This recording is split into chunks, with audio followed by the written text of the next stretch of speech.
Hello and welcome to round one of the GPVWC 2021 Formula Challenge Championship. We're here in Melbourne, Australia. I'm Josh Downard. I'll be taking you through commentary today, and I'm joined by Menno Klont. Menno, how are you?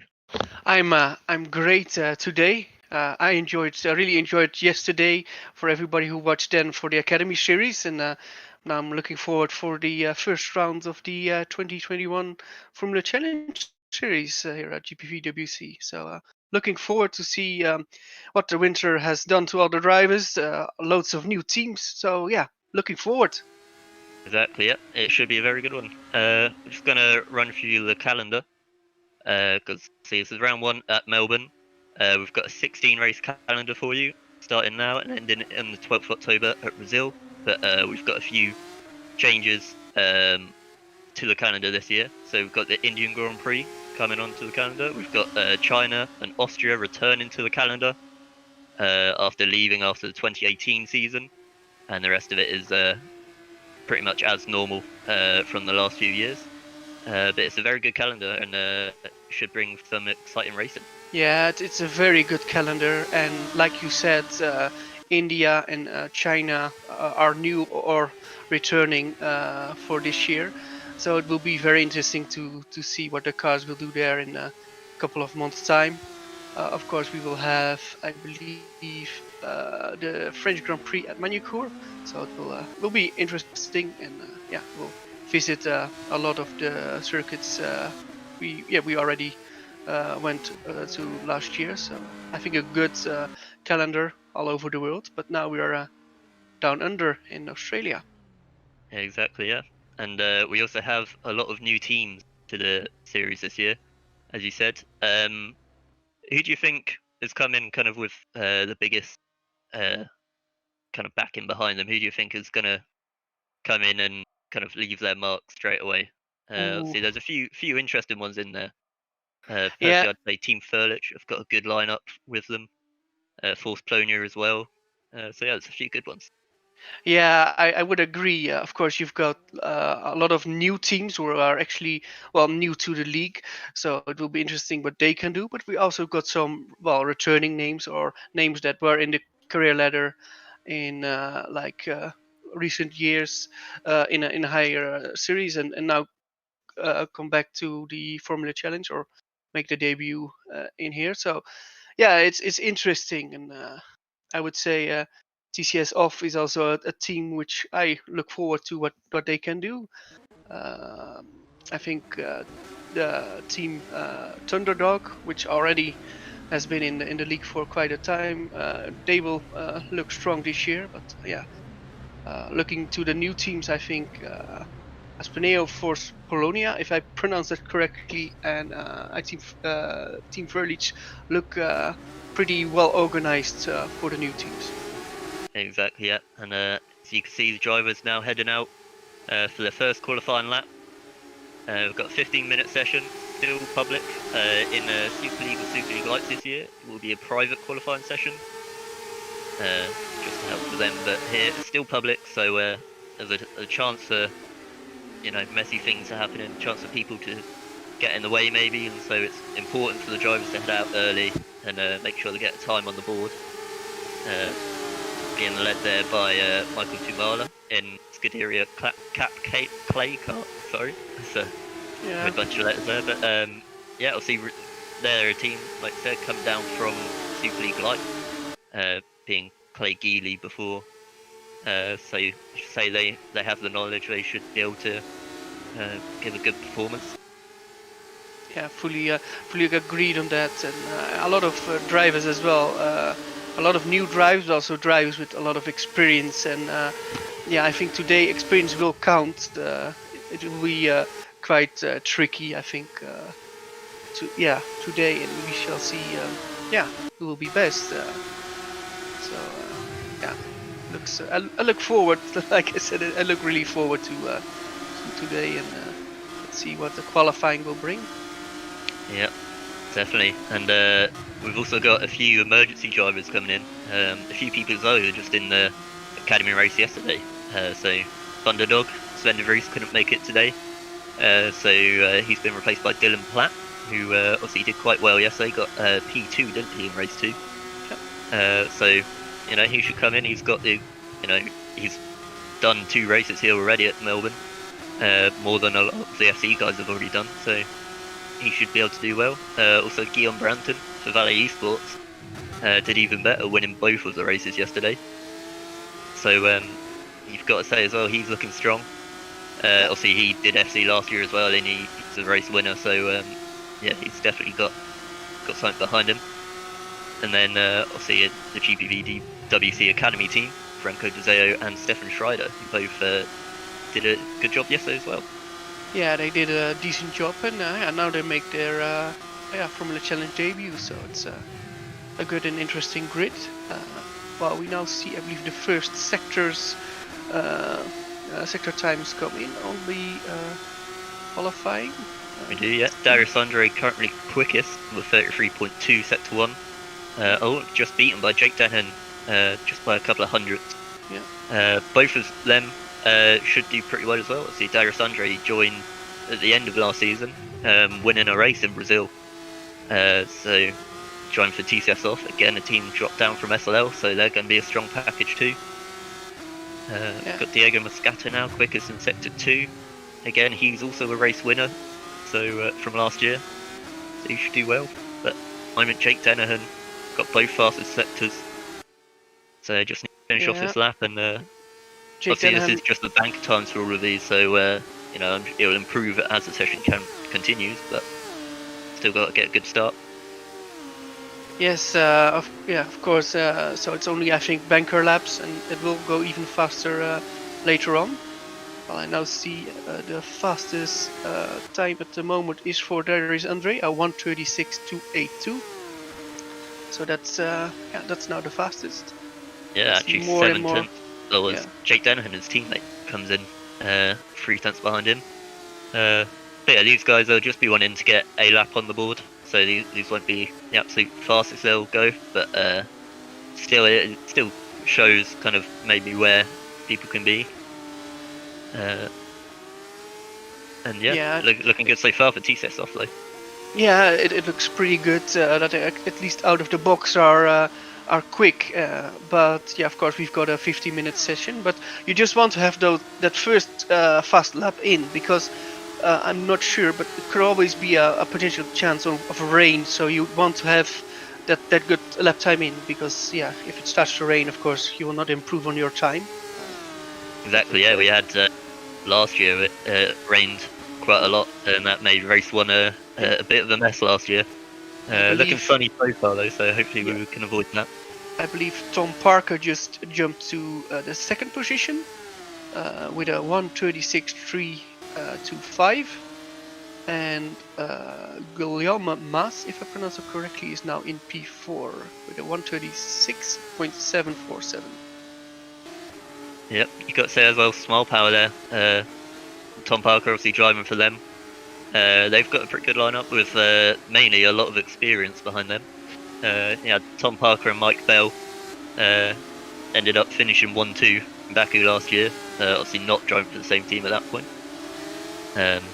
But you know, they've joined together for this year for Smile Power, and you've got to say they could do some good things this year. And yeah, see Tom already showing that with a very quick first lap there. Yeah, it was a really good first lap. I think he's confident in having good races. So yeah, he shows that in qualifying. Because you can test whatever you want, all the lap times, but this is the moment to shine. And like I said, experienced drivers like Tom Parker, they know when to deliver. And that's just what I think what he just did. Exactly. Yeah, there's a lot of people here that maybe in practice just do hundreds and hundreds of fast laps. But if you can't hook it up on the day, then it doesn't help you, because if you crash out on your fast lap, then that's it. That's your session over. You can't go back out on track if you crash out and have to escape. So it's important to get good. As I just see Jake Dennehan, while saying that, goes for a 720 spin, but manages to just about keep it out of the wall. Very impressive stuff there. And again, that's important for him. He'll have to pit for new tyres, but at least he's still got his car intact. He can carry on with the session. Yeah, you just see how focused those drivers already are. They want to get everything out of every lap at the moment because they know that if you can start on the front, it is just it makes your life so much easier.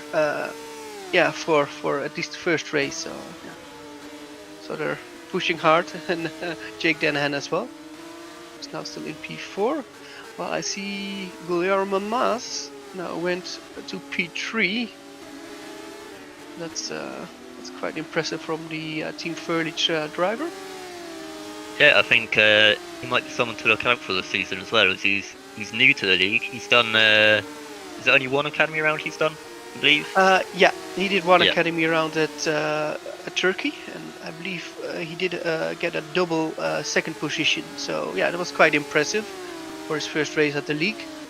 And I think Guillaume Brampton, he's for a lot of people a bit of an unknown, at least in our community, and that makes it interesting because you don't know what to expect, and that's kind of interesting because if that driver does well, then you see like, oh, he could be the revelation of the year. How do you say that, Josh? I believe like that, the talent of the year. Like, oh, we didn't knew him before, but now the standout former of the year. the standout, yeah. Rookie of the year. I think he's someone who could potentially do that, being such an unknown before and never done anything here. And obviously, if he does do that, that'll make Marco Frelik happy, owner of Team Frelik. Yeah, I agree on that, and I think what you also see is a lot of people, a lot of sim racers who were in GPVWC last year, did grow a lot and did have a lot of practice over the winter, over the last 3 months, and are maybe a bit of a changed sim racing driver. So I think we will see that as well. Exactly. Yeah.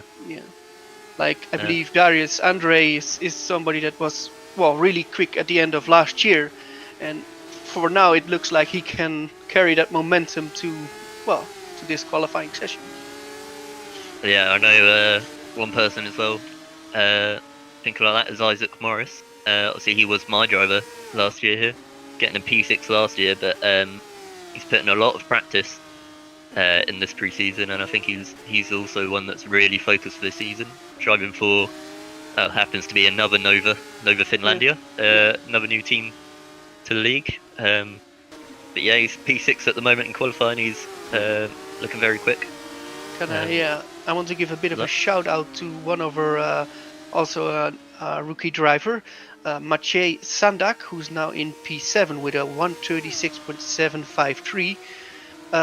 Actually now jumps to P8, but I'm impressed with him because I believe his Formula Challenge deal was only he only signed for the team I believe a few days before, and to drive a 136.7 at this moment in the qualifying is quite impressive from a guy from Poland. So I want to give him a shout out. Well, I believe we've got a new fastest driver on the circuit. Josh? We do, yeah. Tom Parker is beaten Andre's time by only 0.02 of a second. So yeah, obviously someone that we were just saying has got a lot of experience and can be very quick. So showing that at the moment, but Darius has just gone back out on track to try and beat that. So coming into the closing moments, 4 minutes of qualifying, this is where people will want to head out for the final stint if they're doing like 2 laps in a row. And of course, Tom Parker is driving for Smile Power Racing, which was a team which has a bit of history in our league. So good to see Smile Power back, and maybe they come back with a statement like, we now have got Tom Parker, and we are here to win it or to do really well. Exactly. I just noticed Guillaume Brampton setting the fastest sector 1 time. But actually a pretty good amount, by about a tenth there. We'll see if his sector 2 is just as good. It could keep him up there. I believe he should be passing time and being soon. It's decent. It's not actually as good as one that he's done before, but it's still pretty good. Could still put him up a place. As Isaac Morris as well, actually gone into P3. Very good from him. All very close at the top. It's very close, and I think you see the whole track evolve in getting a bit faster, a bit more grippy, so the even faster times will be set now. But what can Guillaume Mas do? The guy from France? Yeah, he crosses the line. He goes P3, so he does improve. Okay. Not quite as much maybe if he can hook up in all his sectors though. I know his third sector as well he didn't improve on his own personal best, so if he can hook them up, yeah, but he could go up there, but he's still very close. He's very close to pole, so yeah, very impressive lap. Yeah. Say that does improve again. Take pole, the provisional pole at the moment, but still top 3 within a tenth of a second of each other. And that's Andre off straight after setting that lap, so not great there, but didn't damage the car too much, hopefully. Well, we've got 2 minutes to go. I believe we will see some more fast times. Let's see where the winner of yesterday's races is. Guillaume Brampton is now in P7 with a 1:36.609. So he's only 4/10 of a second off pole at the moment. Do we think he can get a bit closer, Josh? I think so. He's someone that, like I say, he was very quick last year as well. I see he drives on a controller, so maybe in the races it lets him down a little bit. But for hot lapping and stuff, for qualifying session, he's got to be one of the best people on the grid for that. Yeah. So yeah, I've got to say, always a chance in to improve. And just in general, I mean, the top 18 drivers covered by just over a 9/10. So very close all round. Anyone could jump up the order. Yeah, it's very good to already see we've got top 18 within a second. That means it's really close. Of course, also at racing, but also in qualifying. It's difficult to say who will get pole. And and I think everybody in the top 18 with an amazing lap can jump up the order, and that's really good to see. Let's see, the slowest car at the moment is 2.6 seconds slower than pole. That's it's doable even so. Yeah, exactly. That's still for considering how big of a grid this is. That's 31 drivers. 2.6 seconds. That's still not bad. I can still do something at least in the race from there. As you see, Darius Andre, I'm not too sure what he's doing on his warm-up lap, but going a bit slower maybe than he would like. So we're on board with Tom Parker, who is set to 1 time, maybe not quite purple, but it's set to 2 time, is looking very good. See what he does when he crosses the line here. And it is fastest time at the moment. Ooh, Tom Parker. As we see, Doris Andre, he's not left himself enough time here. He's not going to cross the line to start a final lap.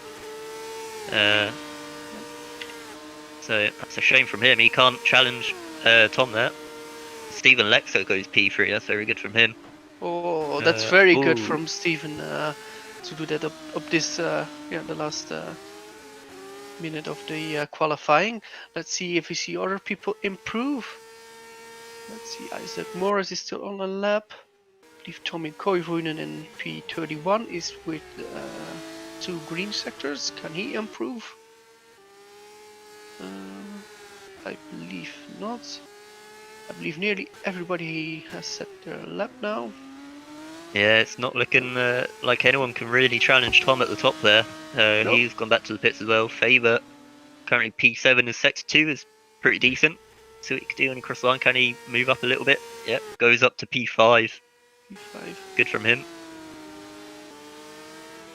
But yeah, it doesn't seem like anyone can challenge Tom Parker's time. And actually, he pulled out a pretty good gap at the end there, almost 2/10 to Darius Andre. So very good stuff from him.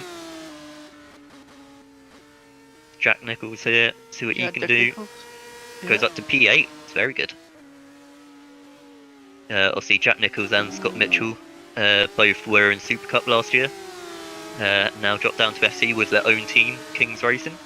Yep. And looking pretty good so far.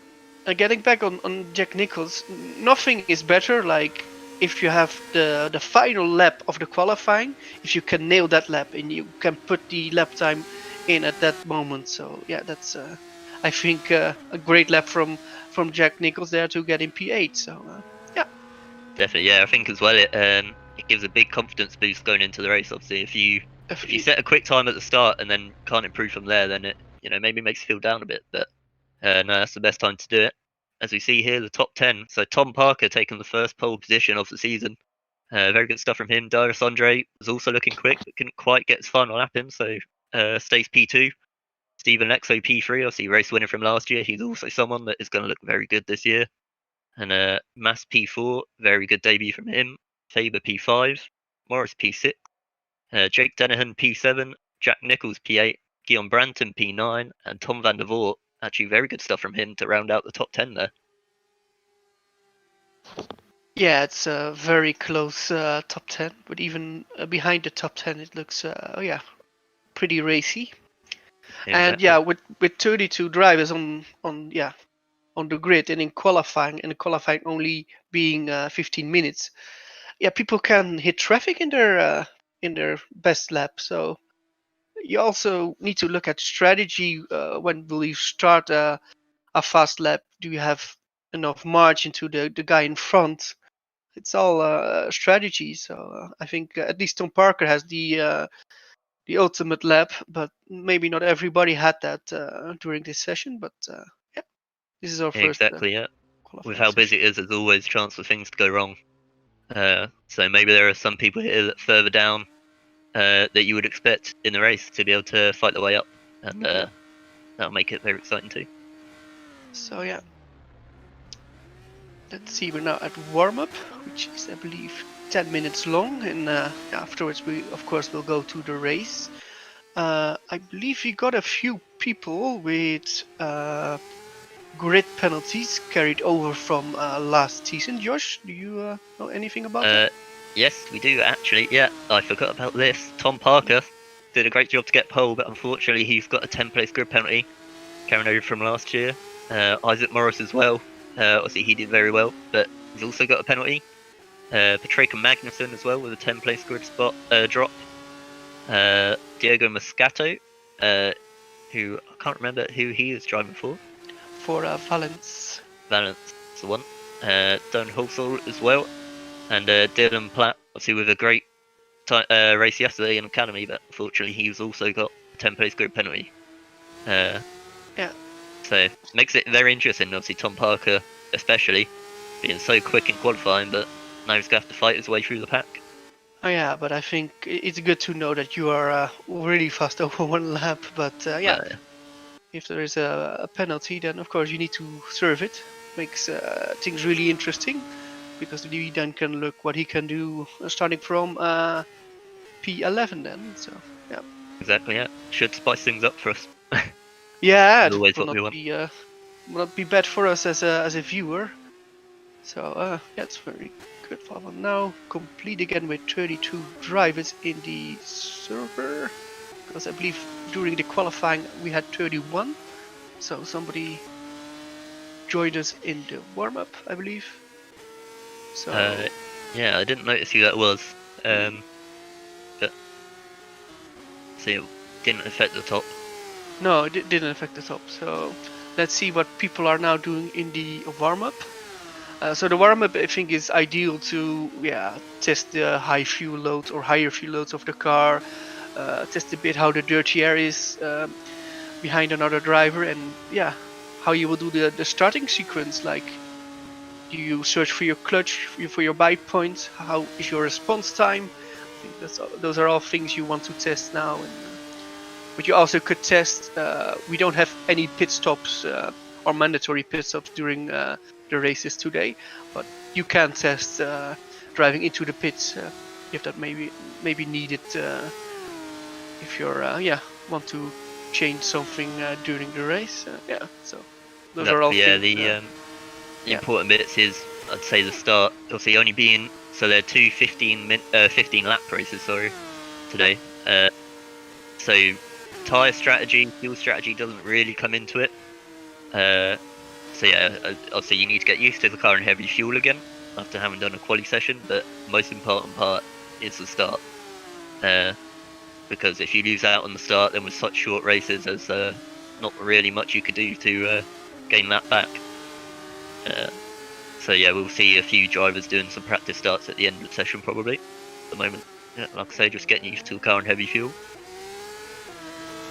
Yeah, it will be very interesting. It's just a flat-out race, and that's what's nice about Formula Challenge. And yeah, we shall see. I think Formula Challenge always brings excitement, but also drama to the racing. So I guess we will have that today. And yeah, not a long wait now. So no, only 6 minutes left. Yeah. We've got the first few lap times coming in. So Jack Nicholls actually top in the session at the moment. Isaac Morris just behind him. And Diego Moscato, Kevin Morville, Jared van der Weide, and Tommy Koivunen. The only people to set laps so far. Yeah. I think what you will see is not everybody will actually set some lap times in the warm-up session. I think it's more to test, starts and everything. So setting a lap time in this session is not needed, but you can do. Some people actually there might are be using some the time. people potentially even testing out a couple of wing changes maybe. Obviously we do have Parc Ferme, but you can still change some things on the car. So maybe people testing out getting a bit balanced, a bit different on the higher fuel. So yeah, lap times don't necessarily say much, but if you can still set a good time on high fuel, then that's still helps. Yeah, that still helps. But what I now find interesting, of course, you had the people who are really fast over one lap in qualifying and will start higher up. But of course, you will also need to set up your car for race setting. Do you think there's a big difference between having a fast car in the race versus a fast car in the qualifying, Josh? Not so much with these cars, and also with the length of the races. Obviously, it's not going to make as big a difference because the fuel loads aren't huge. But especially at other circuits where there's higher tyre wear, then it can make a bit of a difference. I know Turkey last year mainly, and obviously Singapore as well, always heavy on tyre wear. So they're the races where you might see some people making compromises between maybe being a bit slower in quali, but if you could keep the tyres to last for the whole race, then that'll help you more.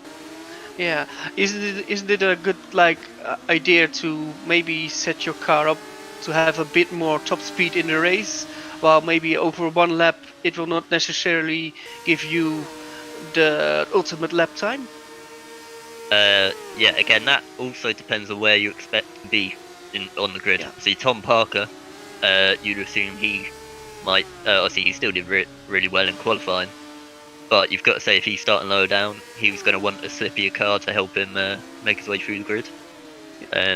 But if you're someone maybe who expects to take pole and expects to dominate the race, then you don't want that. You want to be able to start on pole and just control it from there. So yeah, there will still be variations in the setup that can affect the car quite a large amount. Yeah, I think so. Yeah. So looking forward to the race. What do you expect? You also saw yesterday's academy races. Do you expect a big train of cars, or do you more expect a few guys can drive away and go for the win, and the rest is just following in a group, or what do you expect? I think with how close that qualifying session was, probably expect a bit more like in academy yesterday. Because the people at the top, there's not much separating them, so it'll be difficult. Obviously, Dario Sandro will now be the one starting on pole, but it'll be difficult for him to pull away, especially after lap 2 when the DRS comes in. It'll make it even more difficult. So yeah, I think we should see some good battling. And I see with Tom Parker, he'll be starting 11th, and he'll have to kind of fight his way up. So yeah, I think should see some good racing. Yeah, I expect to see a lot of good racing. Of course, we see a lot of new car design liveries as well. So sometimes it will be a bit difficult for us to actually see. Oh yeah, that's that driver in that color car, but we try to do our best in that. So I think it's a very colorful grid this year.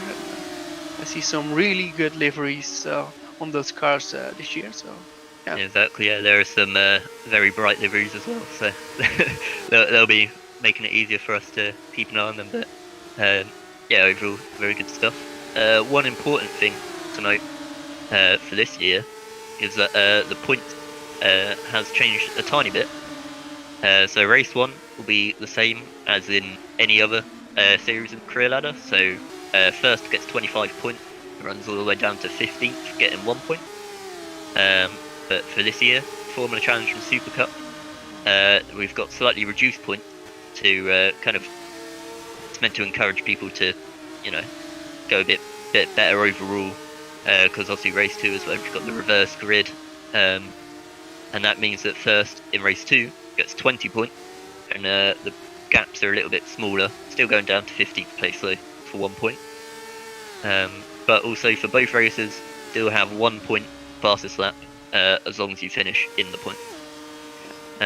So that should make it a bit more interesting. It should mean that maybe we see a bit less of people wanting to play it tactically, maybe in race 1 to get that reverse grid, because you don't get as many points even if you do get a good place in race 2. So that should mean it should just in general see more fighting for position, even if it's only to gain an extra couple of points. Yeah. Which should help. And I think the new point system is something a lot of people wanted to have a change, and I think with this I think the league did the right choice to reward less in race 2, but of course still the top 15 in both races will score points, so everybody in the top 15 will be very happy, so that's something of course we can say. And race 1 will still be like the MotoGP point system, which gives 25 for the winner, and P15 gets 1 point. Exactly, yeah. And we're just finishing up warm-up now, going into the race as Darius Andre actually, as much as we say lap times maybe don't mean as much here, but Darius Andre topping it, Tom Parker second, just getting away from a practice start there. So even in warm-up, they're still looking like the two quicker drivers, but see, like I say, it was still very close with everyone else behind, so we should be in for a good one. Yeah, we will definitely be in for a very good race, and or races, I would say. Well, it's time, Josh. It's time. It is. It's time for the race. It's time for the first of 32 races this year. 16 rounds, 2 rounds per evening. So championships will start here. It will, yeah. So you've got the two TCS off guys, both starting quite hard, both within the top 5. So you got to say for an early thing, if they could get the race as well, then it should be looking good. But it'll be very interesting. This will kind of give an idea of what the championship is going to be like, as we just wait for the timer to go down and wait for the formation lap to start. I'll run you through the grid.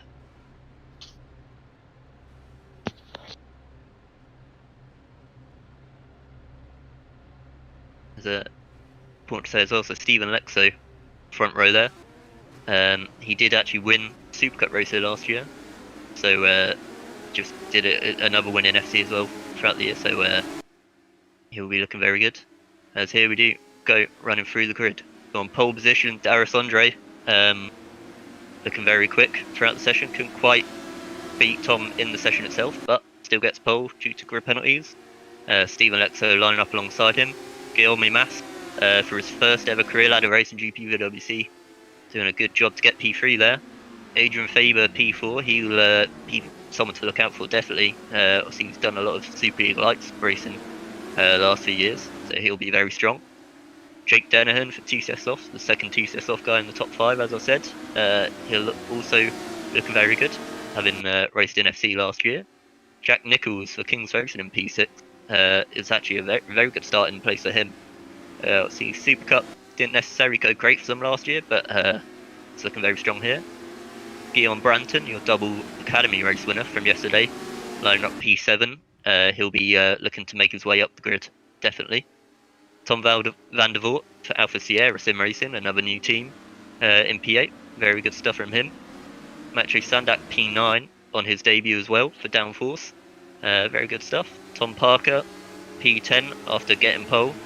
Obviously he's someone, as we said, that is going to be looking to fight his way through the grid.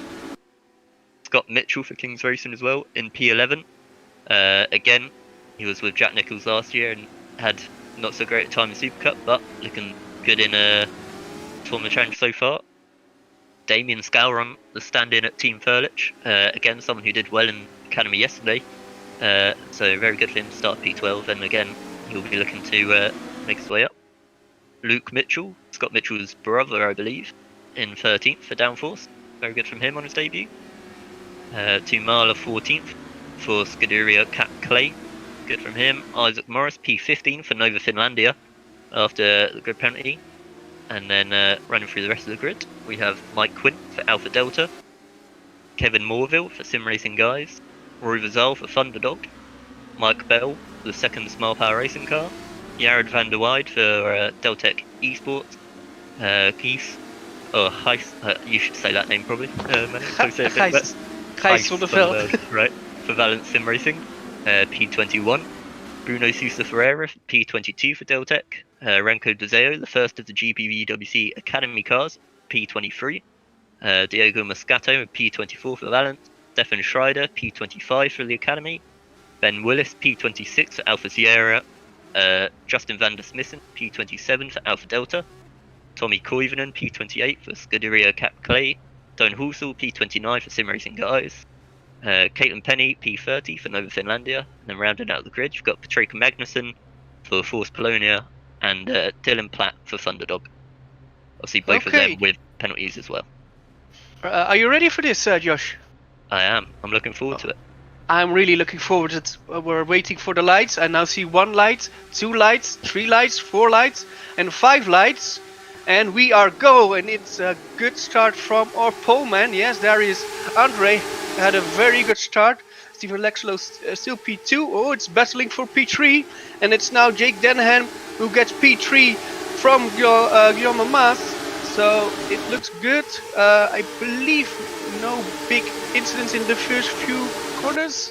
No, it's well, I see quite clean at the back. We've got Sousa Ferreira off and Justin van der Smissen, but apart from that, all very good at towards the back. And yeah, very good start from Denhan and Lexo, but Denhan especially jumping up to P3. Guillaume Brampton as well, jumping up to P5. With that, already a pretty good gap to P4 in front of him, so he'll be looking to close that. And yeah, Dario Sandre, great start. Absolutely what you would have wanted already, almost a second in front. Stephen Lexo. Oh yeah, very good start from Darius. And let's see, the biggest winner, Guillaume Brampton, I believe, at least gained a couple of positions. Someone aboard had quite a good start. Jack Nichols had a bad start. I believe he is jumped by 1 or 2 drivers in the first lap. Let's see. Yeah, Jack Nichols starting P6, so a bit of a shame to drop down to P9 there. But Tom Parker, though, starting P10, obviously he's already jumped up to P8 and is getting onto the back of the cars in front. And like I say, he'll be starting his charge up the grid. But already still, Darius Andre pulled over a second. Stephen Lexo in P2. It's a perfect start for him and a perfect start for TCS off. Denhan in P3. Yeah, perfect. And Jake Denhan looks to be quite racy, and maybe he can try to make it a 1-2 for TCS off, and that would be something for the whole team and for the management. Crash there at turn 1. Oh, few people getting caught up. No, big crash. Big crash. What happened there? It started off, I believe, with it was an Alpha Delta of Mike Quint, I believe. Shame to see he's already DNF'd from that. got caught up with, I believe it was the Valiant, and yeah, unfortunately a few other people charging in. Obviously the pack's still very close at the start, and yeah, unfortunately a lot of other people got caught up in that. Yeah. Shame to see. I think it was yeah, not a big mistake, but yeah, I think everybody arrived at a corner, and yeah, there was chaos, and yeah. Exactly. Yeah. But yeah, of course that's not happened. Let's go to the leading pack, and Darius Andre has a very good pace. He's, I think, pulling away from Stephen Lexo, and yeah, Jake Danahan is really quick, and if the DRS or yeah, the rear flap will open, I fear Jake Danahan will pass Stephen Lexo, and yeah, of course that's good news when you're Jake Danahan, but it's not good news when you're Stephen Lexo. Exactly, yeah. Danahan, even with the dirty air and without DRS, he's still clinging right onto the back of Stephen. Very good for him, and like I say, very good for Thesis off as a whole. But yeah, Darius Andre, 2 seconds in the first 2 laps. Exactly what you'd want. Still was the fastest lap of the race, obviously. So yeah, going perfectly for him so far. He just needs to perhaps already keep an eye on his tyres, make sure he's not overworking them unnecessarily. Just control it from here, really. Yeah. Agree. Well, our fourth place runner, Guillaume Brampton, can actually follow those guys pretty well, so it's very interesting. Or number 5 driver Guillaume Brampton actually, well, he can't follow the group in front, but maybe in a few laps he will be closer than he is now. Maybe Guillaume is saving a bit of tires at this stage of the race. Could be. Look further back, we had Tom Parker there going for a few moves on Tom van der Voort for P7. Actually couldn't quite make him work. Now he's actually dropped back a tiny bit. Jack Nickel was almost having a look there, but yeah, he's still there. And obviously DRS now open. No one able to really take advantage of it just yet. But down the start-finish straight as well, we'll see that a bit more. Well, I see a lot of pushing from Darius Andre. He nearly lost it in the third sector. He's pushing really hard to get a gap. And who's also very quick is Guillaume Brampton, because he nearly overtook Jake Danahan in the third sector, but he couldn't do it there. So Guillaume Brampton for Team Frelik looks to be very racy, and yeah. Yeah, and that's Isaac Morris going for a move there. Turn 1, sorry, as Scalron is up off the track. There's a tiny bit of contact, but mostly clean so far. As Scott Mitchell as well getting involved. Yeah. We're trying to get involved. Isaac Morris is going to hold it around the outside. Bit more contact. Too spicy there. Contact. Even more contact as they go 3 wide there. Oh no! Turn 4. Oh, and that's no. not ended well. Not what you want. So we've got Scalron and without a front wing, but what about Isaac Morris has just about held onto it. Oh, a bit more contact there with Roy Lazar, Thunderdog. That's not good stuff, not what you would have wanted. Obviously already starting with a grid penalty, but it's allowed Scott Mitchell to run away into P11. Obviously where he started, he did drop back a little bit, but he's made his way back there. Yeah, it's this time of the race that we can look everywhere, and a lot of things happening at the moment. But out on the lead, it's still Darius Andre. How big is his lead now, Josh? It's actually dropped down a tiny bit in the last lap. It's still about 2 seconds, but maybe this is where he's realised that he doesn't need to push, he doesn't need to take the risks, and he doesn't need to maybe wear down the tyres as much. So he might just start backing off now, which I think is probably the smart thing to do. Yeah. Behind him, no one really able to put a move yet. Stephen Lexo yet for P2. Behind that, you've got 2 valet guys, Brampton and Faber, doing really good, locking down P5 and 6. Then, yeah, further back, got a bit of a train all the way down to P10 with Mache Sandak, who's doing a fantastic job in his debut. Still very close to the back of Jack Nichols. Yeah, Mache Sandak has a very good, I think, debut race against more experienced guys. So I think would take my hat off for him. Yeah, because, definitely. Yeah, it's just yeah, he just does a great job at the moment, but we're not there yet, so a lot of things Exactly. can Still still over happen. 10 laps to go. So anything can happen. As looking close to the front, Denihan still very close to back Alexo, but it's very difficult to follow through that far chicane. But he runs a tiny bit wide. Still there. Still got DRS obviously. Is he going to go for it? A bit too far back. Still. See Alexo doing a great job just to run his own race, not let the people behind pressure him too much. And just holding on to P2, I see, for the moment. Just about got enough pace to keep them behind for now. Yeah, Stephen Lexo has of course got the experience of driving in the league, so he knows what to do and not to get a bit crazy when somebody's attacking.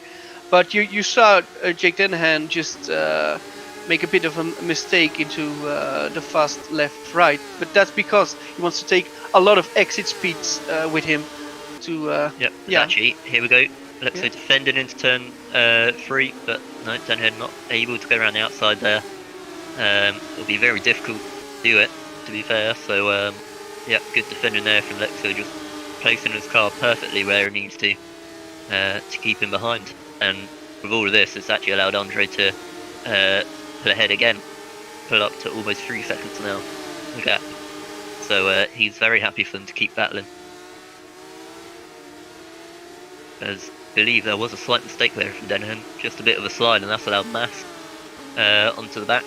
For now, from fighting for P2, it's now looking more likely that he's going to have to defend from P4. Massey's got to set himself up for a good exit here in the chicane. Not do what Dennehan did last lap, but no, doesn't seem like he's quite close enough. Obviously Dennehan still with the DRS himself, so it's going to be very difficult there for Mass to do anything. But you just see Dennehan is quite fast because he is driving towards the back of Stephen Lexo's Porsche Polonia car, so he is quite quick. Exactly. See, bit of contact there for Tom Parker. He's still stuck behind Van der Voort for P7. Van der Voort just about standing in the DRS of the Valos in front, and it's just about doing enough. And the Valos are battling. Yeah. Faber trying to go around the outside of Brampton for turn 1. They should have lived. Don't touch. Maybe slightly off track there. A bit more contact on exit. Don't want to be doing that. Teammates. And look at Tom Van der Voort. Look at Tom Van der Voort. Oof. And look at Tom Parker. Now it's getting really wild here. And I think Guillaume Brampton didn't expect Adrian Faber to be that aggressive towards him, and actually now needs to regroup. Exactly, yeah, Tom Van der Voort now. He's, like I say, he was just about clinging on, but now been brought into their battle, and now, he's going to go for it on Guillaume Brampton. Obviously, Guillaume, right, Guillaume defending the inside, can't quite do it around the outside there. But obviously, as I said, Guillaume on controller might mean that his tyre wear is not quite as good. Might start dropping off a bit earlier than these other guys. Tom, is he going to try it around the outside of this far chicane? Going to be very impressive if he does. Nope. Bit of a slide there, but was a big slide. Oh, but look behind now. It's Tom Parker on Tom Van der Voort. It's a very good train, but Tom Parker will send it into the inside of Tom Van der Voort. They see each other. Tom Parker is still there. Oh, Tom Van der Voort now stays ahead. And look at the valet car of Guillaume Brampton now. Actually taking off because Tom is battling with Tom, so yeah. Exactly, yeah. It's especially with these cars being a bit slower, a bit lower power. You need to keep momentum up, and if you start battling too much, it will really wreck your race. Look at Jake Dennehan. Jake Dennehan will now go for P2 around the outside. Can he do it?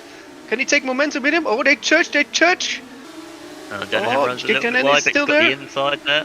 Turn 3. Oh, they're now there, but look at Guillaume Maas now. He can see those two battling. Oh, and it's going mistake. Oh, he nearly lost it. Jake Dennehan nearly lost it, and he can be very, very happy that this is not a big crash because, I believe he lost it over the curb. Josh, what did you see? Can you watch it back? What happened there? I can, yeah. I think it was just a bit of Yeah, just too wide there is always going to be tricky. It's a very fast corner, and Denihan being offside for the entry, yeah. And another mistake from Denihan. I think all the balance in his car currently is gone. But now Guillaume Brampton, who just waited and waited, thought he had a chance, but couldn't pull it off. And now Jake Denihan needs to regroup maybe for a lap and try a move maybe in a lap or two.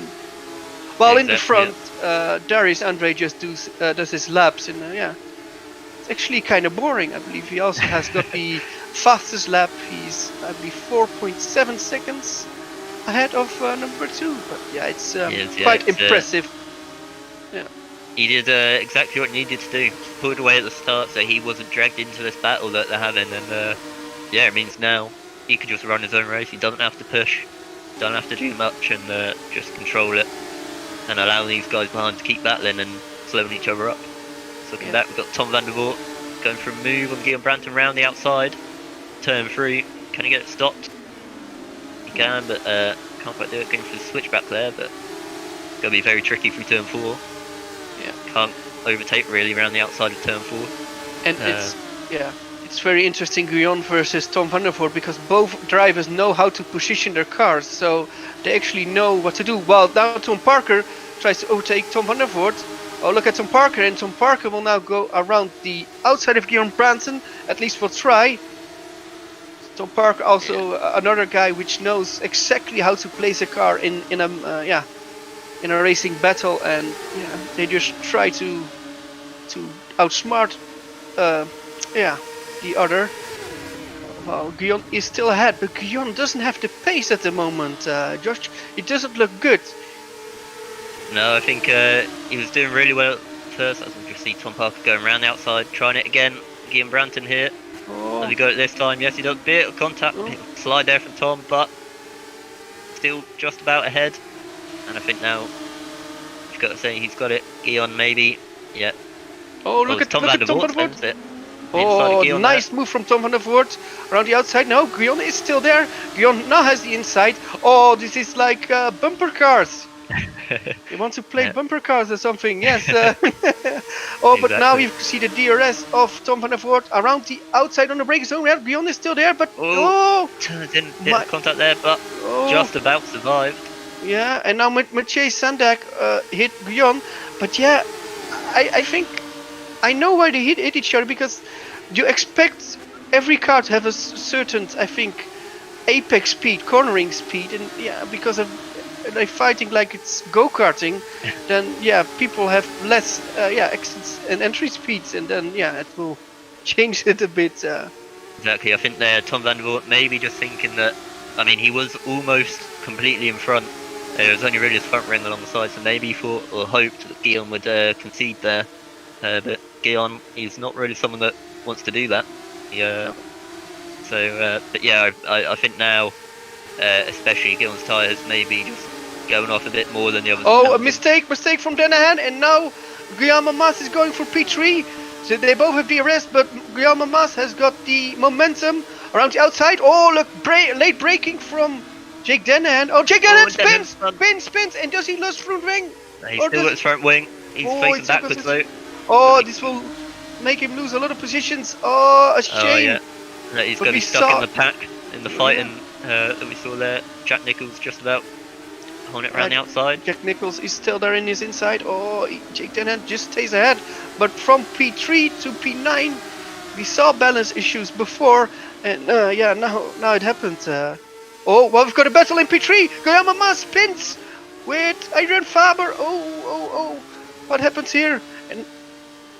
And now he nearly spun. So now it's Darius Andre P1, Stephen Lexlow safe in P2, I would say, and Guillaume Brampton and Adrian Faber now close into P3 and P4, with Tom Parker starting from P10 now in P5. So he's got the outright speed in the race. Josh? Yeah, I think as well that when we were talking about his experience, I think that's really what helped him here. He didn't be as aggressive in the battle. Some of the other people he just. Well, we've got a played it great cleverly. battle for P9. Isaac Morris against Jack Nichols. Isaac Morris went for a dive, but Jack Nichols, went back for the position. Oh, look at this position. Oh, the fighting. Oh, Isaac Morris now in P9. Jack Nichols in P10, yeah. And Jack Nichols, by losing that position, now battles with Jake Denhan. But Jake Denhan, did he make another mistake, Josh? Because he was in P9 before. Yeah, I'll actually have to check that back. I think Isaac Morris was behind both of these two, obviously, and I think he must have made good moves to get in front. Yeah. Well, He did actually, yeah. So you see at turn 1, Jack Nichols made a move on Dennehan, and that forced him wide and allowed Isaac through. Yeah, but I want to take you through the top 15. So it's Darius Andre in first position with Stephen Lexlow in second position with Guillaume Mas in third position, 14 Frelik, with Adrian Faber for Valle in fourth position with Tom Parker in fifth position, Tom van der Voort in sixth position with Mache Sandak.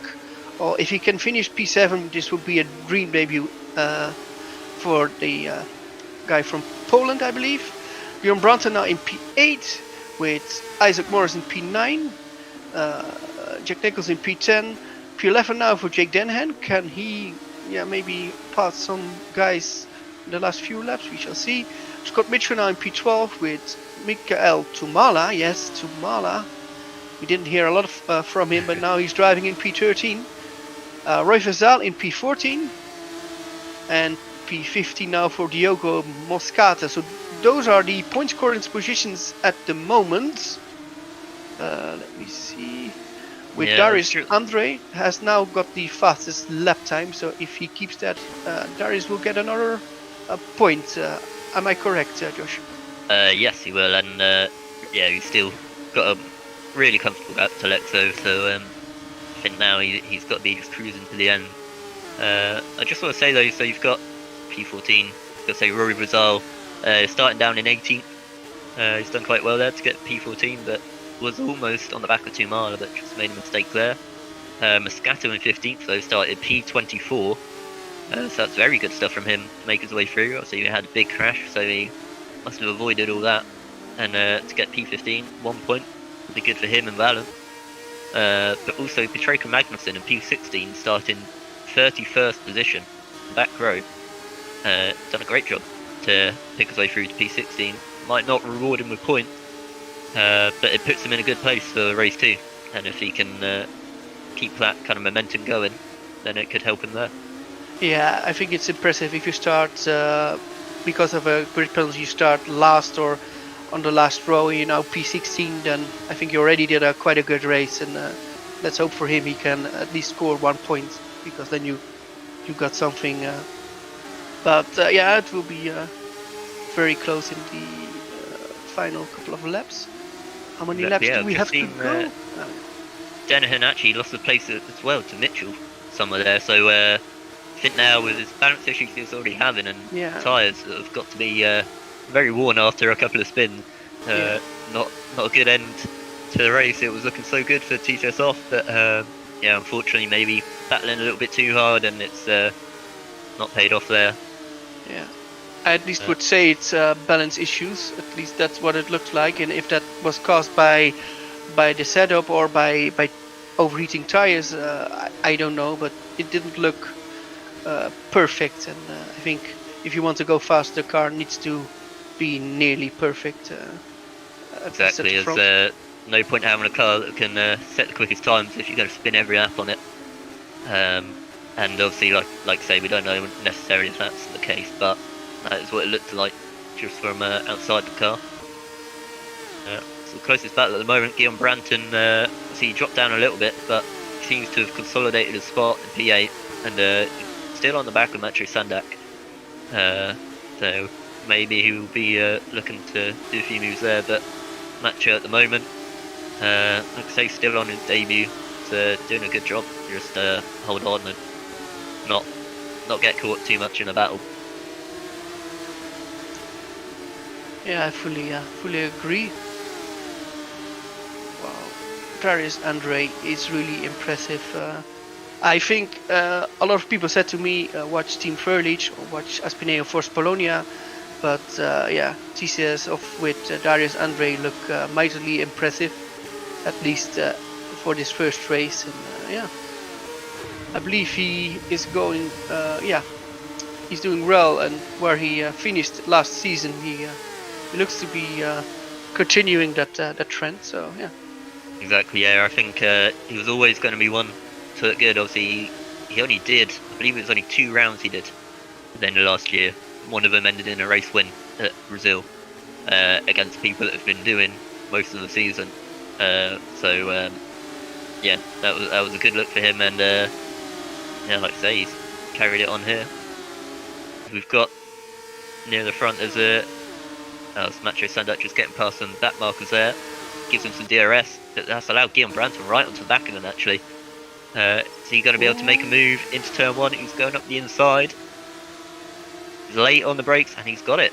Very clean move there.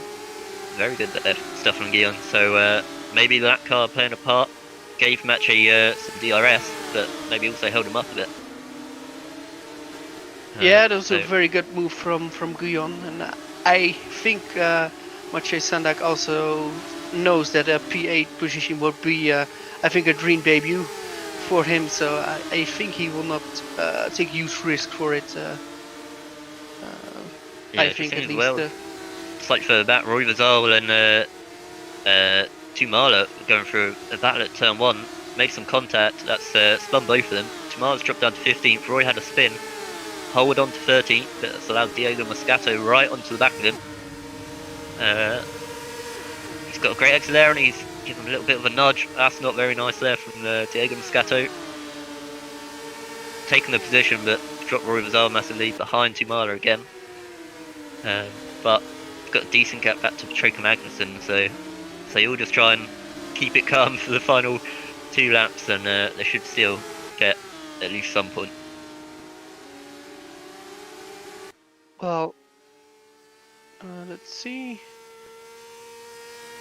what happened. And Darius Andre there, just crossing the line to take the win. I didn't notice. Yeah. Sorry, I thought it was a lap before. Yeah. We already Darius have him cross the line as the winner. Yeah. To win. Lexo takes P2, Mass P3, Faber P4, Van der Voort P5. Oh, something must have happened there on the final lap. Van der Voort overtaken Tom Parker there. Must have missed that. Ooh, we should watch that back. Can you tell us what happened, Josh? Oh yes, it was just at the far chicane. Tom Parker just clipping too much inside curb, I think, on the left-hander, sent him off the track, slowed him down and allowed Tom Van der Voort past him. We did also have Faber and Mass come together as well on that final lap, which sent Mass off and let Faber through, but I believe Faber slowed down and gave the position back. Good to see.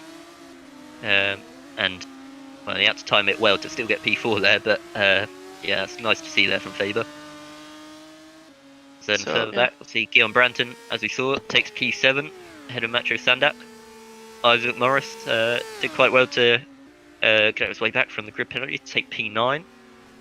Jack Nichols P10 and Scott Mitchell for Kings Racing as well, P11. Very good debut from them after struggles last year, Super Cup.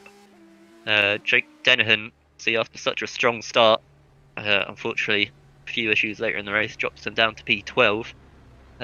But still, it shows he's got the pace, and maybe for race 2 as he's right in there for the random reverse grid pole, going from P10 to P15, that is. So you never know, maybe a good race 2 coming up for him. Diego Moscato P13, Tumala P14, Roy Vazal P15. So they did just keep it a bit clean there for the final part of the lap, and yeah, managed to take a few points. So this was race 1, Josh. Very interesting battles, a bit of drama from I think mainly from Jake Dennehan, who was one of the faster guys at the beginning, but of course spun out at least from a good position. So Josh, how does race 2 work now? How does GPV determine the starting of race 2? Can you explain? Yeah, so like I sort of said there, so from P10 to P15, there'll be a random number chosen to be the reverse grid pole. Okay. So then every position above that will be reversed. So say it's P12, you'll have Jake Dennehan on pole, and Dara Sondro starting P12 for race 2, and everyone behind obviously staying in the same spot.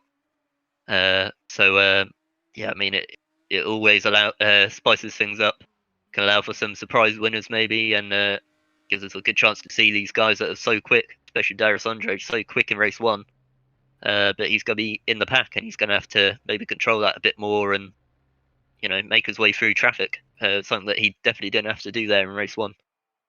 So it should be very interesting. But I think so we're heading to a warm-up session before race 2. I think we're going to go for a quick 5-minute break and get a drink. My voice is just holding on dear life. Same here. So yeah. Yeah. So we'll see you in about 5 minutes for race 2.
And we are back for race 2, Formula Challenge. It's a very exciting race 1 there that we just had.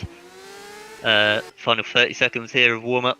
Only one person set a time so far, Bruno Cesar Ferreira, but like we said, people will just be testing race starts and things like that. And for the drivers as well, it's important for them to get a bit of a break.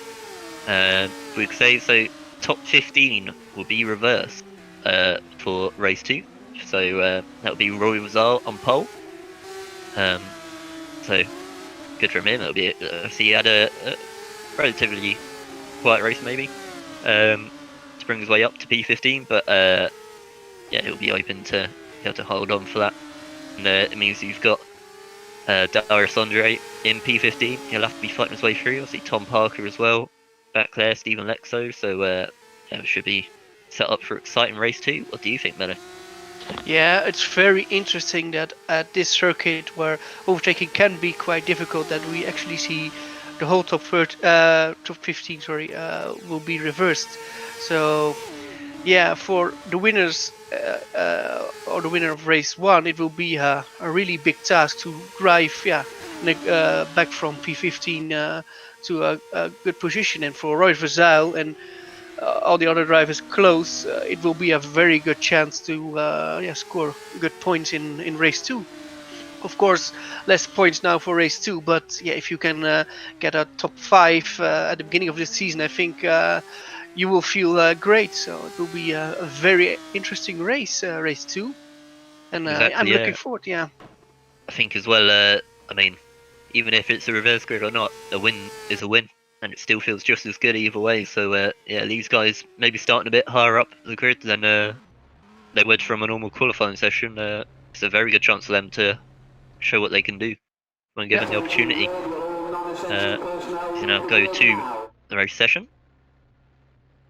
R Factor Man has said of stuff. I'll steal that from Tom yesterday. That was a very good line. yeah. So still, I believe all 32 drivers are still here. So still 16 teams with 2 drivers. Exactly. Course, yeah. Good to see that everyone, at least for the first race, could turn up and stick around for both races. You know, normally we maybe have a few issues there, but all these teams that did have issues managed to get someone to stand in, and that's good to see. Yeah.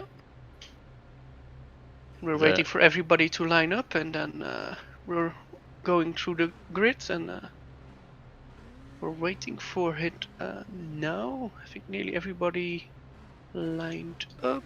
I think a few people are waiting. Yeah. Yeah. We should got a few people still in the pit lane. Maybe no, everyone heading out onto the grid apart from Don Hulsel, Sim Racing guy. So hopefully he'll be able to start from the pit lane at least. Yeah. So let's go to the grid. Let me do that this time, Josh.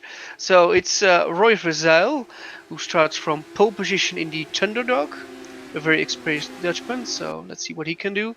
And in second position, it's Michael Tomala, with in third place Diogo Moscato from Brazil, with Jake Danahan, who was really fast in the first race but made a mistake now in P4.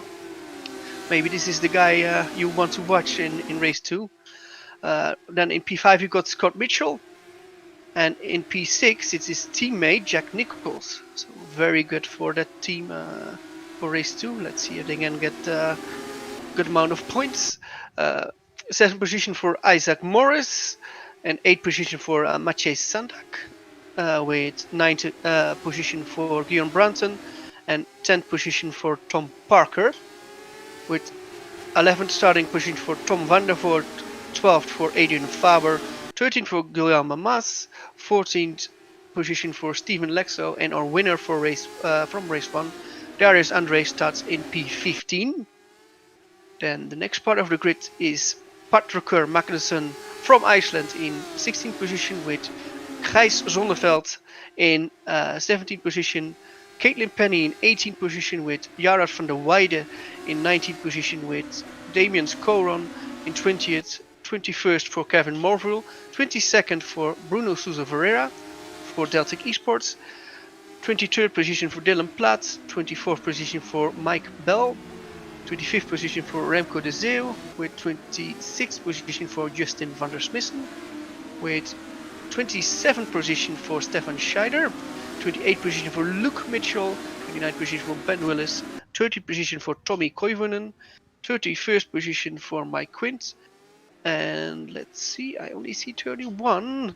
Oh, I believe that must have been who was it that was going to start in the pit lane? Don Hatzal has left the game, so I think he's got a hardware issue or anything, because yeah, I believe he normally would drive, so I think problems for the driver for Team SRG or Sim Racing guys. So looking forward to the second race. Who's going to win it? Josh, any predictions? Oh, I've got to say this is a good chance for Jake Dennehan to maybe make up for his mistakes in race 1, as we've got the lights going on now. 3 lights, 4 lights, 5 lights, and we are go for race 2. I believe that might have been a bit of a jump start there for one of the valets, but Rory Vazal gets away quite well. Tumala close behind though, not quite able to make a move into turn 1 there. The spinner, spinner, big spinner. Who's this? One of the vans who I saw almost going round. Allowed Guillaume Brampton up into P4, very good stuff from him. It's got down to turn 3. The big old pack in the middle there. But they're all just about keeping it clean. Bit more crashing, bit of a spin there in the middle. Turn 4, one of the this is race 2. Alpha errors. Yeah, race 2, always going to throw this up this kind of stuff. Still on the lead is Roy Vazel with Jake Dennehan from P4 now in P2. He looks really racy, and can he overtake Roy Vazel? We will see. Now it's in P3, it's Mikael Tomala. In P4 it's Guillaume Brampton with a good battle. Scott Mitchell in P5, Diogo Moscato in P6. Oh, Diogo Moscato is trying really hard. And then we've got Jack Nichols in 7 with Adrian Faber in 8 at the moment. But a lot of battles at the moment. It's quite difficult to follow at the moment because there are battles everywhere, Josh. Exactly, yeah. Great stuff from Guillaume Brampton to head up into, or to stay in P4 and stay really close to the people in front. It's going to be good stuff from him. Jake Dennehan right on the back of Rory Vazal as well. Yeah, like I say, he's got to be looking good for this. He's right there in the slipstream. That is Guillaume Brampton into the pits. It must have been him that I saw with the jump start, so maybe that's how he got himself up to P4. But anyway, Jake Dennehan coming around the outside. Can he keep it there into turn 1? He's almost got it already before he even get it there. No, Rory Vazal keeps his nose in. Stay side by side. Oh no, Dennehan spins. Maybe moved over a little bit too early there. It's gone for a spin again. Let me look back what happened there, because at the exit it looks all fine. And who's that? Roy Vazal. He's also slowing down or stopping. He's out. Roy Vazal is out from that. Oh no! Didn't look like he even a big hit from him, but Roy Vazal is out. Maybe a suspension was a bit too damaged for him to feel like he could carry on. That's such a shame. It's such a good opportunity for him. But anyway, Michael Tumala now. He's the one that has got the great opportunity. All the quick guys have packed out. Yes. He's got a good gap at the front. And now Guillaume, of course, Guillaume Brampton, who is quite fast, went into the pits, I think, for a drive-to penalty or even a stop-go. So it's now Mikael Tumala. I think he never expected this. And look at his lead. He's got a healthy lead of, I think, at least a second on Scott Mitchell. And now it's Diogo Moscato in P3. And Jack Nichols in P4. Tom Parker in P5. So Tom Parker is, I would say, somebody with a lot of, really good pace. So let's see what he can do during the race. Adrian Fabanu now in P6 with Darius Andre already in P7. Exactly, yeah. It's good to see that even with all that crashing that was happening on lap 1, all of these guys. Oh no, who's that coming off? Is that Faber straight on at the penultimate corner? What's happened there? That's a bit of a weird one. Is that maybe a hardware issue? Oh no, he got a hit. He got a hit there from Darius Andre. Dived it up the inside. And, Faber not able to really slow down from that. Up in the barrier, that's a shame there. Ooh, they will not be happy for that, but it happened. So. Exactly, yeah. It's looking very good for King's Racing as well, though. Like I say, from this P2 and P4 for them. Very good stuff. And obviously, Tumala, Scott Mitchell has closed in a tiny bit on him. Diogo Moscato with a huge slide. Oh, how didn't he spin there? Held Diogo. on there, yeah. Very good stuff. It's allowed Jack Nicholls right onto the back of him. He's going to go up the inside here. Thinks about it. Keeps his nose in, but no, not quite. Close enough. Moscato did well there to leave him enough room, though. Good to see there. Just look at the top two guys, Tumala and Scott Mitchell. And, well, Mikael Tumala is in the league for such a long time, and I believe he had some success in the past. But to now drive, in P1, and this guy has so much experience that, this is maybe hit the chance. Of his, I would not say lifetime, but chance where he waited on for a very long time, and it's the Cap Clay car and team which is now leading. And I didn't expect that, Josh, and it's really good for Mikael Tumala. Let's see if he can hold on to the first position for the rest of the race. Will be difficult, but it looks quite good for him. Yeah, Scott Mitchell is closing in a lot now, down to 6th attempt. He's got obviously the DRS open, but he won't be close enough for this lap. Mistake from Guillaume Mas. Guillaume Mas went off into turn 1, and I think he lost at least 4 positions with that. Just had no exit speed, and everybody in the DRS train just said, "Hey, we're going to pass you here," and So Guillaume Mas now in P15. So the point scoring positions at this moment is Guillaume Mas in P15 with Mike Bell in P14. Kevin Morville, now in P13 with Stephen Lexlow in P12. Jared van der Weijden. So bad to say that Tumala, he had a bit of a lag spike there. Such a shame he just about got passed by Scott Mitchell. He's actually got very lucky for Scott Mitchell not to kind of crash into him from that. But such a shame. Such a good opportunity there, and unfortunately a bit of lag stopping that, but he's still right on the back of Scott Mitchell. Has allowed Scat to close in, and that's Tom Parker going up the inside of Jack Nicholls there. Tom Parker now with the fastest lap, and he's doing a great job in this reverse. Obviously he started down in P10, no, slightly harder than that I believe, but still very good start from him. You just see the long line of cars behind Scott Mitchell now, and it's really close driving now. Oh, and a mistake from Scott Mitchell here. Not a good exit into turn 1, and there we've got Mikael Tumala now with DRS. Can he pass around the outside? I believe there is grip around the outside. Can he do it? No. Oh, but Scott Mitchell's gone in a bit deep. Ooh. Look at that. Tumala got the switchback, and he goes round the outside there. Cuts in for turn 4. Very good stuff there. And that's experience for you there, Josh. You just saw saw that happening, and now Diogo Moscato is trying, but that's not an overtaking opportunity. And look at Tom Parker. Tom Parker is already there in P4, and he can just see the number 1 car also driving there. So this looks very good for Tom Parker. I see a battle for P2 and P3. Oh, Diogo Moscato. Was a rally driver with ambition, but he lost the position there. Oh, and look at Jack Nicholls there. Jack Nicholls, no, thinks better of it. Now they have got up for a great exit there on the chicane. Look, Moscato goes in. Jack Nicholls with DRS had a better exit. He's got him. Darius Andre, is he going to have a look now on Moscato? Maybe he's going to try and go up the inside there, but too far back. Would have been a bit of a silly move if he had gone for it. But great stuff for Jack Nicholls there. Get P4, Tom Parker especially into P3. Bit of a hit there. Moscato's round.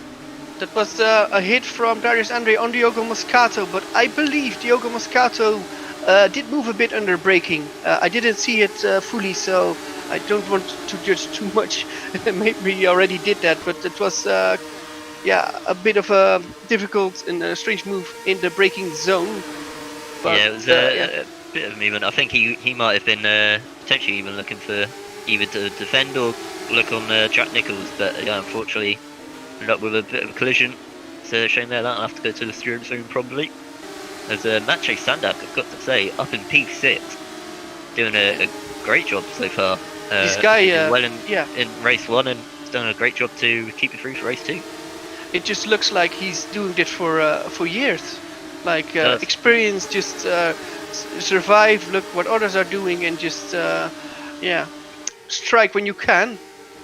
Well, we've got Yeah. Tom Parker now in second position, so Tom Parker has ambitions to win this race because, yeah, he was in P4, I believe, after the first lap, and now he's in P2, and his lap times are quite good. Tom Parker has currently the fastest lap of the race, so he is going for Michael Tomala in P1. Exactly, you can see that when you can see the lead in front of him, and he's going to chase him down for it. Which will say as well, obviously we saw Roy Vizal retire from this race after his collision with Jake Denham, but also Isaac Morris is out, and Mike Quint for the second race was unfortunately DNF'd as well. So shame there for him, bad round for him and Delta as a whole. I think Justin Van der Smith's in only 18th at the moment, so yeah, they'll be looking to improve that in the future rounds. Well, Tom Parker is quite close with DRS now. It's now into turn 1. And Tom Parker has another good exit. Can he get close to Michael Tomala? DRS is open. Tomala will of course defend. What will Tom Parker do? Oh, Tom Parker goes into the inside. He will try it. Brake later. He passed. No, they're still next to each other. I think Tomala has the inside now, but the next corner is going to the right. Yes, but Michael Tomala now stays ahead. But Tom Parker is saying, hey, I want to have that leading position. Oh, well, he braked too late and hit him. Yes, he hit him there. But did he hit him there because Tomala braked too early? Oh, look behind Darius Andre in the middle of the two kings. 3 wide, a bit more contact there. Andre's run a bit wide. That was Scott Mitchell got caught out by Tomala's look at Tom Parker. I think Tom Parker will give the place back. Oh, this is very good, very sportsmanship. He knows he hit Tomala there and now gives the position back. So he now can try again. But now Jack Nichols has got a run on Tom Parker. Look at Jack Nichols. Jack Nichols is now in P3. But can he go to P2? No, not yet. Oh, it will now get really exciting. The whole group will be close and closer, and yeah, it starts with Michael Tomala, but around 5 6. Trying it around the outside. Oh, no bit of lag there. Is that Tomala having a lag thing again? And Tom Parker. Tom Parker's missing a wheel. Oh, no! What a shame. Tomala as well. It's a shame jumped that into the pit. Didn't deserve it. Yeah, Tomala goes into pits. Oh, this is absolute horror. Oh no.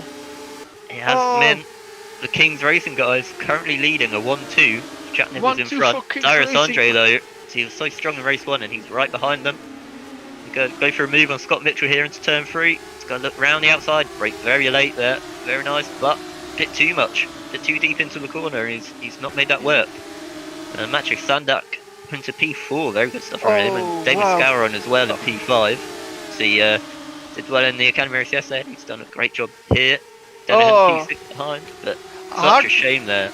A heartbreak for Tom Parker and Michael Tomala. Oh, it was such a good battle, and you just saw they really wanted to do well, and they did nothing wrong, I would say. It was a very good battle, and now, yeah, it got taken from us, and now we've got Darius Andre in P3, and will be very interesting. Of course, we got the 2 Kings Racing cars in first and second. What would you do if you're Scott Mitchell now? Would you try to fend off to Darius Andre with dear life that Jack Nichols can drive away, or would you just go for it the whole time and yeah? What would you do? Play the team game? He want to defend, but obviously this is a great result no matter what for the team. Even if they lose that place to Darius, there's a decent gap back to Mache Sandak, so it might work better as well if he drops back. Doesn't defend too hard, don't lose too much time with Andre, and holds on for the podium. But obviously, if you're in a 1-2 position, I'm sure you're going to want to fight to keep that. And it looks like that's what they might do. Is actually Scott Mitchell has closed in on Jack Nichols himself and pulled away a little bit from Darius Andre. So they stay as they are at the moment. Behind massive lock up there from Mache Sandak, but that's not going to be good for his tyres. And then looking further back, got Mike Bell up in P7. Got good stuff from him. Obviously his teammate now, unfortunately out the race, but still going to be some points coming home there, hopefully. Yeah, it's, as well, Guillaume Brampton, obviously, after serving his penalty for a jump start, got his way up into P11. It's good stuff, ahead of Stephen Lexo, actually, who hasn't really gone far in this race 2. It's a shame to see from him. Looking further back, I think we've had another bit of a crash. Tom van der Voort and Diego Moscato now out, unfortunately. It's a shame for them. Quite a few more DNFs this time than race 1, which obviously sort of expect from race 2. Always a little bit more mental, but still a shame to see. But we still have the 2 Kings racing cars leading, with Jack Nicholls now in P1 and Scott Mitchell in P2. Yeah, this is I think pace we saw at the pre-season test. They were quite impressive there, and I think some people said to me like, well, I don't expect they will be there when they actually go to Melbourne, but yeah, now they're in P1 and P2. While we've now got Darius Andre going attack on Scott Mitchell. Darius Andre will have the inside, will break later. Yeah, will break later, and he passed. So Scott Mitchell now in P3 and Darius Andre now in P2. And can Darius Andre, can he make it 2 out of 2, Josh? That well, would be interesting. very interesting. In the 3 academies so far, they've all been won by the same people, getting a double win. So you can do that in SC. Obviously, last year Send de Vries did the same thing, getting a double win here at Australia. So yeah, it'd be very impressive if he does. I think as well Scott Mitchell there. Yeah, he didn't defend too hard. I think he might be just trying to play the team game. Yeah. Make sure they still get good points through. Even a 2-3 for them would be very good stuff. But I'm sure Jack Nicholls won't be quite so easy to get past. I'm sure he'll want this win. True. I think it's yeah, you get so many points in this race if you can score like a double podium, which would make a dream debut, of course, for the team. So I think that's his aim, and I think Scott Mitchell thinks about the long-term game, and yeah. Yeah, I think it's important to note as well, though, that Scott Mitchell unfortunately makes a mistake there, as I was about to praise how close he still was to the back of Darius Andre. And I think that's something as well. Darius has to think about that. If he goes to remove on Jack Nicholls and it doesn't work, then he'll have the other Kings behind him, very happy to pick up the pieces. But unfortunately, a slight issue there. Mache Sandak is quite close to getting in the DRS of them, and pulled away quite a bit from Damien Scalron behind. So this could become a 4-way fight for the podium. Yeah, and that's something I didn't expect from the Downforce team to actually, yeah, at this stage of the season, to go for such high positions. I think it's, yeah, they were quite late with their lineup, but yeah. Yeah, it still is a very good lineup. I think they got. So let's hope Mache Sandak can do well. While Darius Andre is really close to Jack Nicholls, and yeah, where will he overtake? Well, he's trying here, trying there. I'm pushing him around there. He breaks later. Yeah, but he got it, and it was a very clean move. He just braked later, used all the track available, and passed him. But can Jack Nicholls now get back to him, or will Jack Nicholls be sensible and thinks, oh yeah, I want to play it very well there actually in the chicane, exactly as he did earlier in the race, setting himself up for a good exit and DRS. Try and go around the outside of Darius Andre here. So see who breaks late. Darius still breaks late though, very good from him, and he gets it stopped. So Jack Nicholls, he just needs to stay on the back of him here and keep within that DRS zone, and there's still always a chance there. As behind Scott Mitchell has allowed him to close up, and Mache Sandak as well. Only 2 seconds at the moment, separating the top 4. Mache Sandak now within the DRS zone. Well, we now got 11 laps completed, so only a few laps to go.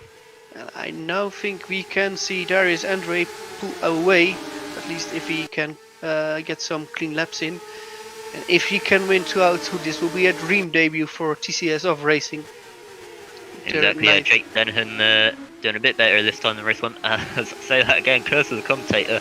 Yeah. Hit quite hard as he goes straight on there at turn 3, but still P6 and quite a good big gap behind him to Mike turn P7. So he just needs to hold on here, get some good points, and Very good for TCS off.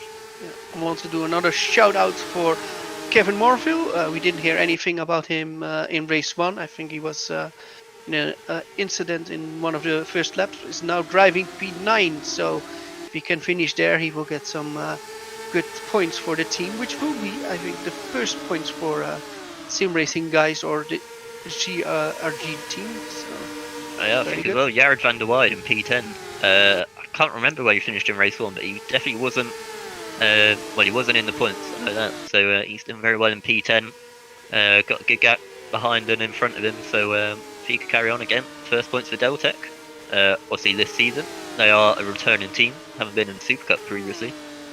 But still, that'll be a pretty decent debut for them if he can keep hold of that. So let's see. So we now got 12 laps completed. So let me take you around to the top 10. At the moment is Darius Andre leading.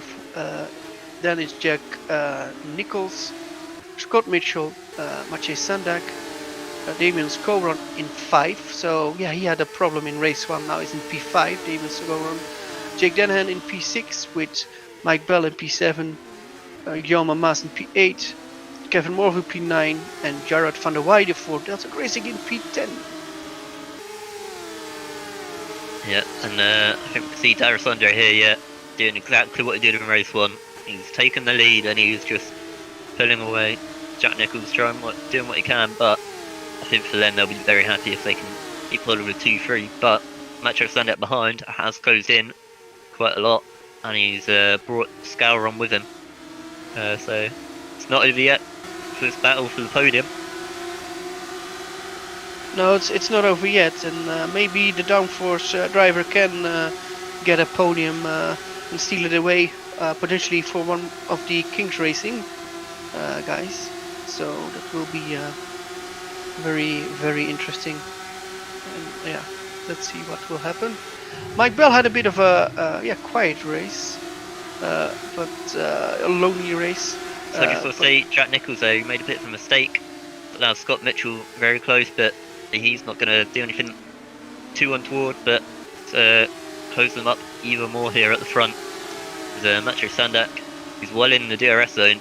It's going to be looking maybe to go for something here. Yeah. So he won't be close enough just yet, but maybe turn 3, that's always the dangerous zone for overtakes. Darius just took off. Like, exactly, yeah. He's out of DRS. Exactly right, race 1. Just let these guys behind battle and just do his own race. And the problem now is that he doesn't have Jack Nichols doesn't have DRS anymore, so that makes him vulnerable for Scott Mitchell. Of course, Scott Mitchell will, I think, play the team game with his teammate, but yeah, he lost DRS, so it will be difficult. Also, I wonder how the tires are now with all those drivers, because I see a bit more sliding than I saw like 3 laps ago. Oh, well, Mache Sandak is going for P3, but cannot do it, and Damien Scalron, or a 2-time Kyolami Academy race winner, is now in P5, yeah, and he wants to have those good points as well. He feels a podium might be possible as well if he does the right moves. Yeah, and now we see Damien Scalron going for Mache Sandak in P4. Look at this. Oh, goes for contact it. There. Yeah, but not big. Nothing too bad. And Scalron is going to go up the inside here. Is he? No, just going to back out of that one. If he's marked to just wait for the DRS. Again, try it at turn 3. This has allowed 2 Kings Racing to pull away a little bit again. So Mache not going to have as much slipstream. Scalron here right on the back. It's looking to the inside already. Mache is going to defend it, but it leaves the gap. And very close down the start through straight here on speed, but Scalron just about has it at turn 1, but pushes him wider there a bit. Forces his way through. So not that great, but he has got the position. And he'll, and a mistake, Tom! No! Mike Bell crashed with Kevin Morville. Kevin Morville lost his front wing. Mike Bell is standing at oh. Drama still. Oh guys, you were so close for some points. And now Kevin Morville lost his front wing. He needs to pit. And I think Mike Bell is this train is derailed. And yeah, he had some good points. He had P7 nearly in the bag. And Well, oh, it's a it's so shame, close. shame to see that. Oh, and another crash for Kevin Marvel. Yeah, he doesn't have no front wing, so he doesn't have a steering point. It looks really like the what is it, Robert Kubica crash all those years ago. Yeah, it just doesn't work. Oh, drama. We'll just say though, at the front of the grid. Oh, Dara another one. Sandra- Jake Danahan lost his rear wing. Oh no. What happened there then? What happened there? Yeah, he lost his rear wing. Yeah, this is drama. Yeah, I just lost anyway, it. Dara Sandra though comes out the final corner. He crosses the line to take a double win here for Australia. Very good stuff from him. And the Kings Racing guys, they hold on to the double podium, get 2-3, Jack Nicholls, Scott Mitchell. Scalron with that P4, with a bit of a forceful move there, but still takes P4, Mache Sandak P5. Guillaume Brampton P6. And look, Jared van der Weijden from Australia, P7 at home. Yes, people, your virtual people are still sitting here on the grandstand. Just clap your hands for this guy from Australia. Well done, Jared van der Weijden. Be very happy with that. Very good for Deltec Esports. Guillaume Brampton, got to say, after his drive-through penalty, very good stuff from him to claw his way up to P8 again. Stephen Lexo, a bit more of a quiet race 2, but still P9, that's good points, and good points all overall. Mike Bell did manage to hang on for P10 there after a bit of an exciting final few laps. But wow. Justin Van der Smissen though, P11 for Alpha Delta, so I believe that's the first points for them. So good stuff from there. Stefan Schreider for the Academy takes P12, a very good race from him. I'm sure some FC teams might be looking to pick him up maybe. Yep. Bruno Sousa Ferreira, so a double point score for Deltec Esports actually. Sousa Ferreira in 30. Danahan is again maybe just letting it slip a little bit in race 2. He was in such a good position, but unfortunately P14 for him. Still some points, but not near as much as could have got. And Tommy Koivunen for Clay rounding out the points. Again, could have been so much more for that team, but unfortunately that lag incident causing a crash for the lead left him with just 1 point today. What a race 2 again, Josh.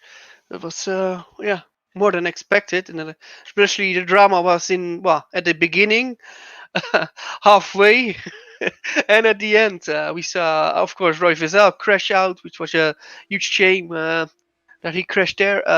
We saw the crash between Mikael Tomala and Tom Parker, which was awful to see that happening. And the last lap crash is just people going for it, and it went wrong there. So exactly, very interesting. But I mean, race 2, it always kind of invites that sort of thing. Because people are trying to look to get the most points they can. Obviously, faster people maybe starting further back. That sort of thing is always going to happen. But still, very solid stuff, and very good from Dara Sandra there to get that double win. Yeah, fully agree. And we're now, I think, waiting for people to join us for an interview. Yeah, I noticed Dara Sandra, he actually, halfway through that race while leading, typed a message into the Discord. So hopefully he is around to go do an interview. If he's around to type. If not, I think we'll start off with I think Stephen Lexo, the race winner from last year, and he got a podium today in race 1, and a bit more of a quiet race 2. But Stephen, how would you rate that first round for you of the 2021 SC season? Did you just say that my second race was boring? I didn't say boring. I didn't personally see all of it, but obviously not quite a result. I'm guessing it wasn't all that boring then, was it? I'm not saying names, but some of those guys really need to chill out. It's just been carnage. You get pushed off left, right, and center. You only overtake when you see some guys laying around. So second race was quite a pain. But Actually, we just got a good setup together just before the race, so gained me a second just 10 minutes before the race, even before the official practice started. So that was quite helpful. So yeah, managed to qualify P3. I think Tom had a penalty, so I started P2 and was able to defend then. So yeah, race 1 was really nice. Could manage it. But yeah, race 2 was not that enjoyable. Fair enough. And do you think you can? Obviously, yeah, P2 very good way to start the season. Do you think you can carry that on to future races? Obviously, your teammate was a stand-in today. Do you think maybe for the teams, if you get another driver and you can challenge at the front? Yeah, I mean, we have a good base setup now. It felt quite good. At the end of the race, we had quite good tire wear compared to the others. So I'm lacking on chances for the next couple of races. The setup we got was from our reserve driver Patricker, so he did an amazing job with the setup there. Really helped us a lot.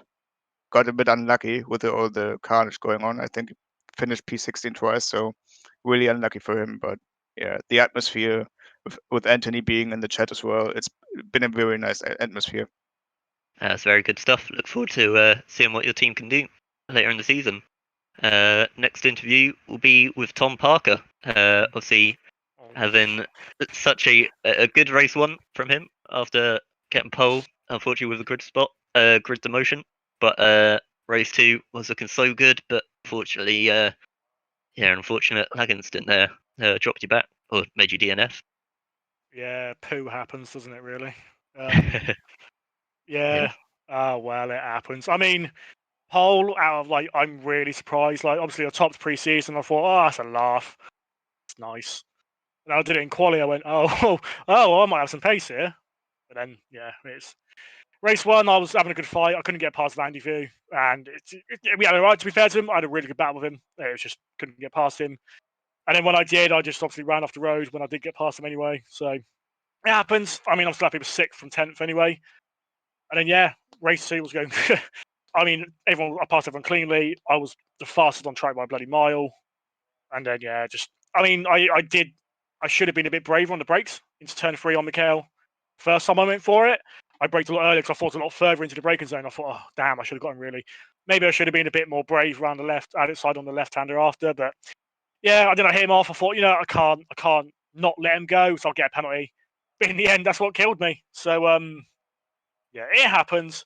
I'm happy with my pace. I mean, yeah, I lost a win. I lost a win today, but yeah, I can take this with some positivity going into the next round.